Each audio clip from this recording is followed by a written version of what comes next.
and welcome to a totally tubular Cygnus Destroyer ROM hack review. Today's episode takes us back to the gnarly 90s with a franchise that most of us loved growing up, the Teenage Mutant Ninja Turtles. The TMNT ruled the decade with many excellent video games, and thanks to Pack-and-Sack Dave, there are not one, but 4 new NES Turtles titles to add to the collection.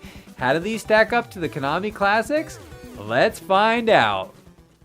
The Teenage Mutant Ninja Turtles returned to Nintendo's 8-bit console in Donatello's Destiny, Leonardo's Legacy, Michelangelo's Mission, and Raphael's Rampage. 4 fresh TMNT adventures based around Bandai's Toxic Crusaders. Since they all derive from the same source material, they share a general level framework in common, but each green cart offers a unique story. We're introduced to the protagonists and given a breakdown of their personality traits and skill sets before a news broadcast interrupts their training session. Donatello is alerted of Baxter Stockman's bomb threat, Raphael is informed that his buddy Casey Jones is up to no good, Michelangelo has to set aside his pizza in order to deal with Bebop and Rocksteady, and April delivers the message of Splinter's kidnapping to their fearless leader. The cutscenes transition to a world map featuring elements ripped from the initial Konami licensed tie-in, with the manholes representing the 6 stages that have to be beaten. Anyone familiar with the Toxic Crusaders should have an idea of what to expect from this. The heroes in a half-shell battle the hordes of Foot Clan members in a hybrid beat-em-up platformer style, accompanied with a rockin' soundtrack that perfectly sets the tone.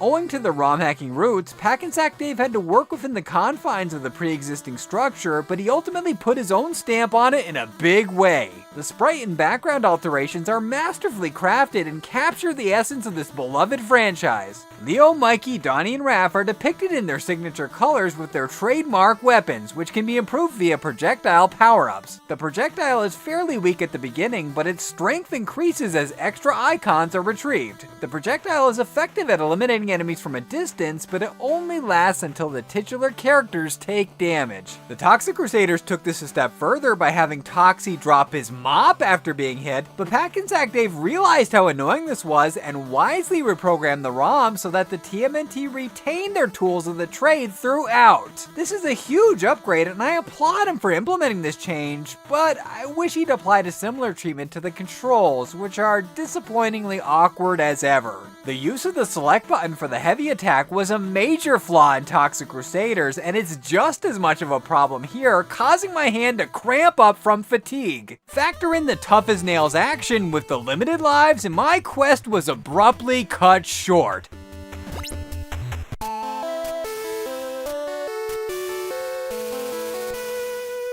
Fortunately, the simple password system allowed me to quickly resume my mission, and the clunky controls didn't hinder my overall enjoyment. As Dave gave me access to all 4 games, I was able to see the full scope of his project, and I was fascinated by the differences I observed between them. For example, Donnie's route takes him to a library, whereas Leo goes bar hopping. Michelangelo catches some waves in the following section, but Raph skates through a shopping mall. The TMNT Rogues Gallery, including the aforementioned Fiends, Metalhead, and Krang, are incorporated as bosses. The bosses range from standing in place and mashing the attack button easy to hair-pullingly difficult near the end. After each boss is defeated, a cutscene will pop up which fleshes out the plot and allows the Ninja Teens to crack one-liners that would feel right at home in the 87 animated series and movies. It's clearly obvious that Pack-and-Sack Dave is a big Turtles fan, and these ROM hacks serve as a fantastic tribute to Eastman and Laird's creations. To quote everyone's favorite party dude, Turtles, it's not a job, it's an adventure, and this is one adventure that's definitely worth having.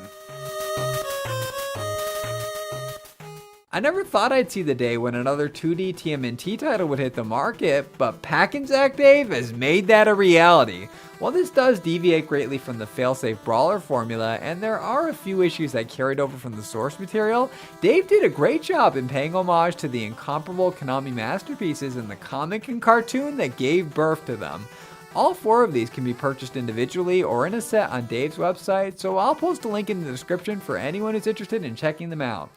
Anyway, now that I've finished spreading the word about these cool hacks, I've got an appearance in the IUPG Core to attend to. Be sure to come back for that, but until then, this is Matt, signing out.